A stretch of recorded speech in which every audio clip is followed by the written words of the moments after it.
오늘 우리에게 주시는 하나님의 말씀은 구약성경 시편 34편 1절에서 22절 말씀입니다. 함께 읽으시겠습니다. 내가 여호와를 항상 송축하며 내 입술로 항상 주를 찬양하리이다. 내 영혼이 여호와를 자랑하리니 공고한 자들이 이를 듣고 기뻐하리로다. 나와 함께 여호와를 광대하시다 하며 함께 그의 이름을 높이세. 내가 여호와께 간구하매 내게 응답하시고 내 모든 두려움에서 나를 건지셨도다. 그들이 주를 앙망하고 광채를 내었으니 그들의 얼굴은 부끄럽지 아니하리로다. 이 공고한 자가 부르짖음에 여호와께서 들으시고 그의 모든 환난에서 구원하셨도다. 여호와의 천사가 주를 경외하는 자를 둘러 진치고 그들을 건지시는도다. 너희는 여호와의 선하심을 맛보아 알지어다. 그에게 피하는 자는 복이 있도다. 너희 성도들아 여호와를 경외하라. 그를 경외하는 자에게는 부족함이 없도다. 젊은 사자는 궁핍하여 줄일지라도 여호와를 찾는 자는 모든 좋은 것에 부족함이 없으리로다. 너희 자녀들아 와서 내 말을 들으라. 내가 여호와를 경외하는 법을 너희에게 가르치리로다. 생명을 사모하고 연수를 사랑하여 복받기를 원하는 사람이 누구뇨? 내 혀를 악에서 금하며 내 입술을 거짓말에서 금할지어다. 악을 버리고 선을 행하며 화평을 찾아 따를지어다. 여호와의 눈은 의인을 향하시고 그의 귀는 그들의 부르짖음에 기울이시는도다. 여호와의 얼굴은 악을 행하는 자를 향하사 그들의 자취를 땅에서 끊으려 하시는도다. 의인이 부르짖음에 여호와께서 들으시고 그들의 모든 환난에서 건지셨도다. 여호와는 마음이 상한 자를 가까이 하시고 충심으로 통회하는 자를 구원하시는도다. 의인은 고난이 많으나 여호와께서 그의 모든 고난에서 건지시는도다. 그의 모든 뼈를 보호하시며 그 중에서 하나도 꺾이지 아니하도다. 악이 악인을 죽일 것이라. 의인을 미워하는 자는 벌을 받으리로다. 여호와께서 그의 종들의 영혼을 속량하시나니 그에게 피하는 자는 다 벌을 받지 아니하리로다. 아멘. 날마다 기쁜 새벽 큐티 말씀 나누겠습니다. 오늘 본문은 그 시를 지었을 때 상황을 좀 더 정확히 설명해 주고 있는 시편 중에 하나입니다. 표제를 보시면 다윗이 아비멜렉 앞에서 미친 채 하다가 쫓겨나서 지은 시라고 합니다. 일단 다윗이 미친 채 함으로 위험을 벗어나는 내용은 사무엘상 21장 10절에서 15절과 연관이 있습니다. 그런데 여러분이 성경 사무엘상 21장을 읽어보시면 아시겠지만 21장에는 아기스라는 이름만 있고 아비멜렉이라는 이름이 없습니다. 자, 먼저 이 아비멜렉에 대한 의문부터 풀자면요. 성경을 찾아보면 이 아비멜렉이라는 이름은 창세기부터 나오는데요. 창세기에 아브라함 때 사라가 아브라함의 누이인 줄 알고 데리고 간 그랄 왕 이름이 아비멜렉이고, 이삭 때 흉년 때문에 갔던 그랄의 왕 이름도 아비멜렉인데, 창세기 26장 1절에 보면 이 우리가 궁금한 것에 단서가 있습니다. 1절에 보면 아비멜렉이라는 이름 앞에 뭐라고 돼 있냐면 블레셋 왕 아비멜렉 이렇게 나옵니다. 무슨 말이냐면 우리가 애굽의 왕들을 부르는 이름이 바로인 것처럼 아비멜렉은 전통적으로 블레셋 왕들을 부르는 이름입니다. 그래서 다윗이 자신을 죽이려는 사울을 피해서 도망친 가드 왕 아기스는 블레셋 가드 지역의 왕이며, 아기스라는 다른 이름을 가진 아비멜렉을 말하는 것이라고 볼 수 있습니다. 아비멜렉, 블레셋 왕을 말하는 것입니다. 어쨌든 다윗이 블레셋 왕 아기스에게로 도망을 갔는데, 문제는 아기스의 신하들이 그가 누구인지를 알아차려 버린 것입니다. 그들은 다윗이 자신들의 적국의 왕이며 블레셋의 장수인 골리앗을 물리치고 백성들에게 얼마나 많은 찬양을 받았던 자인지 왕에게 보고를 한 것입니다. 이 말로 인해서 다윗의 목숨이 위태로워집니다. 사실 왜 하필 다윗이 적국인 블레셋으로 도망했는가에 대한 것은 잘 알 수는 없습니다.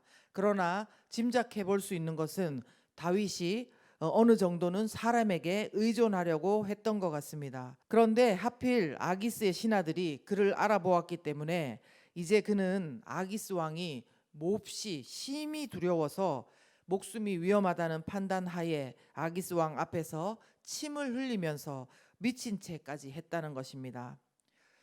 아기스 왕에게로 피하려던 다윗의 계획이 깨트려져 버렸고 남은 자존심 끄트머리도 그냥 버려버리고 미친 채 하면서 겨우 목숨을 건졌다는 것입니다. 그러나 어떻게 보면 죽을 위기에 정말 다윗이 기지를 잘 발휘해서 목숨을 부지한 것이기 때문에 어쩌면 어떤 사람들은 이것을 가지고 손자병법과 같은 하나의 자기보호 기술로 생각하고 염두에 둘 수도 있습니다. 그러나 하나님의 사람이 이것만이면 안 되겠지요. 다윗은 오늘 본문을 통해서 이렇게 말합니다. 4절과 6절에 같은 내용을 다른 단어들로 평행을 시키면서 말합니다. 비슷한 말을 가지고 계속 말을 하는 거죠. 강조하는 방법인 것입니다. 4절에 보시면 내가 여호와께 간구하매 내게 응답하시고 내 모든 두려움에서 나를 건지셨도다. 또 6절에 보시면 이 공고한 자가 부르짖음에 여호와께서 들으시고 그의 모든 환난에서 구원하셨도다. 아멘. 내가 하고 이 공고한 자, 자기를 나타내는 말을 이렇게 표현하는 거죠. 그리고 여호와께 간구했다, 부르짖었다. 그럴 때에 여호와께서 응답하시고 또 들으시고, 그 다음에 내 모든 두려움에서 또 모든 환난에서 건지셨도다, 구원하셨도다. 이렇게 비슷한 말들을 병행시키면서 강조했습니다. 무슨 말이냐면 다윗은 말하기를 자신이 그 위기 가운데서 목숨을 건질 수 있었던 것은 자기 지혜나 기지가 아니라 자기가 간절히 하나님께 부르짖었고 하나님께서 그 간절한 기도 가운데 응답하시고 구원하신 것이라고 찬양하는 것입니다. 그런데 저는 여기에서 오늘 표제처럼 다윗이 아비멜렉, 아기스 앞에서 미친 채 하다가 쫓겨난 것이 과연 다윗의 기도 응답인가 하는 의문이 들었습니다. 여러분, 우리가 만일 내가 누군가를 통해 도움을 받으려 했는데 그 계획이 깨트려지고 오히려 목숨을 부지하기 위해 미친 사람 흉내를 내어서 겨우 살아나게 되었다면 우리는 과연 이것을 하나님이 내 기도를 응답하셨다 이렇게 말할 수 있을까요? 아니 어쩌면 오히려 내 기도대로 응답하지 않으셨다고 실망할 수도 있지 않을까요? 그런데 다윗은 반대로 하나님이 이 공고한 자의 기도에 응답하셔서 구원하셨다 이렇게 말한 것입니다. 이것은 세상의 기준으로는 생각해서 절대 나올 수 있는 말이 아닙니다. 비록 자신의 계획이 실패하고 자기 자존심이 무너졌지만 그것이 바로 사람을 의지하지 않고 하나님을 의지하게 하시는 하나님의 구원이고, 그리고 내가 실패하고 깨뜨려진 것이 바로 하나님을 경험하는 것으로 깨달았기 때문에 가능한 고백인 것입니다. 그렇기 때문에 다윗은 2절에 보시면 내 영혼이 여호와를 자랑한다 이렇게 말합니다. 내 영혼이 여호와를 자랑한다. 그러면서 공고한 자들이 이를 듣고 기뻐하리로다 그렇게 말씀합니다. 자신을 공고한 자라고 표현했는데 그러면 이 공고한 자들은 누굽니까? 이것에 대한 정확한 설명은 없지만 오늘 본문의 배경이 되었던 사무엘상 21장 바로 다음 장이 뭐냐면 22장인데요. 스스로 미친 채하고 가드 왕 아기스에게 쫓겨난 후에 다윗이 간 곳이 어디냐 하면 바로 아둘람 굴입니다. 여러분 아둘람 굴이라면 생각나는 사람들 없으십니까?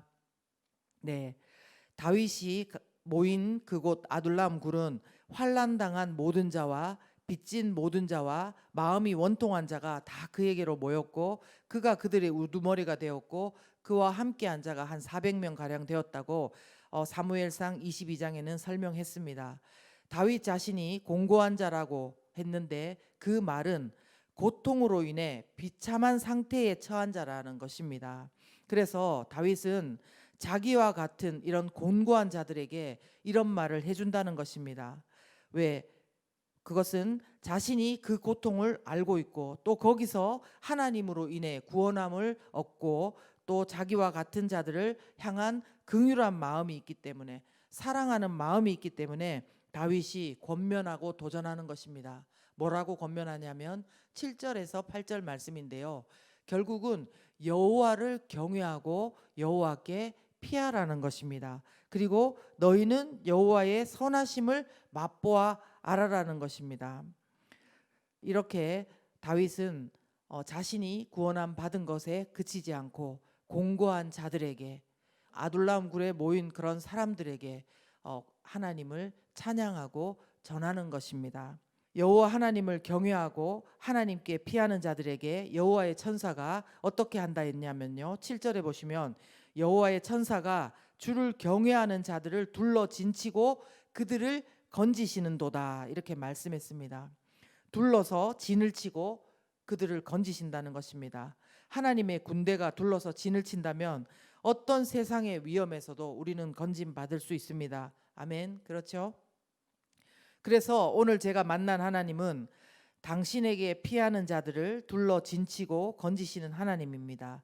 이 말이 너무 길다고 여겨지신다면 그냥 나를 건지시는 하나님이라고 하셔도 좋습니다. 나를 건지시는 하나님. 모든 위급한 순간, 절망적인 순간 나를 건지시는 하나님을 외쳐보십시오. 내가 깨트려졌다고 생각하는 순간, 내 자존심이 바닥났다고 하는 순간에 나를 건지시는 하나님을 외쳐보십시오. 없던 힘이 생기고 어둠이던 마음에 한 줄기 빛이 스며드는 것을 저와 여러분도 경험하실 것입니다. 이런 경험을 우리는 작게든 크게든 매일매일 할 수 있어야 합니다. 너희는 여호와의 선하심을 맛보아 알지어다라고 했는데, 우리가 먼저 맛보아야, 경험해 보아야 하나님을 좀 알아보라고, 하나님이 어떻게 하시는지 너네도 좀 보라고. 내가 오늘 나를 건지시는 하나님을 하루 종일 외치고 다녔는데 이렇게 하나님께서 해주셨다고 우리는 할 수 있는 것입니다. 그래서 제가 오늘 본문에서 또 만난 인간의 모습은, 제 적용은 두 가지입니다. 저와 같은 사람들에게도 나누고 싶습니다. 여호와 하나님을 자랑하는 인간, 나입니다. 그래서 오늘 하루 동안 제가 아니라 하나님을 자랑하고 전하는 제가 되고 싶습니다. 그리고 여호와 하나님의 선하심을 맛보아 아는 인간입니다. 오늘도 저는 하나님을 경험하고 싶고 하나님의 일하심을 경험하고 싶습니다. 여러분이 오늘 본문에서 만난 인간은 어떤 인간이며 어떤 하나님이십니까? 우리 함께 기도하겠습니다.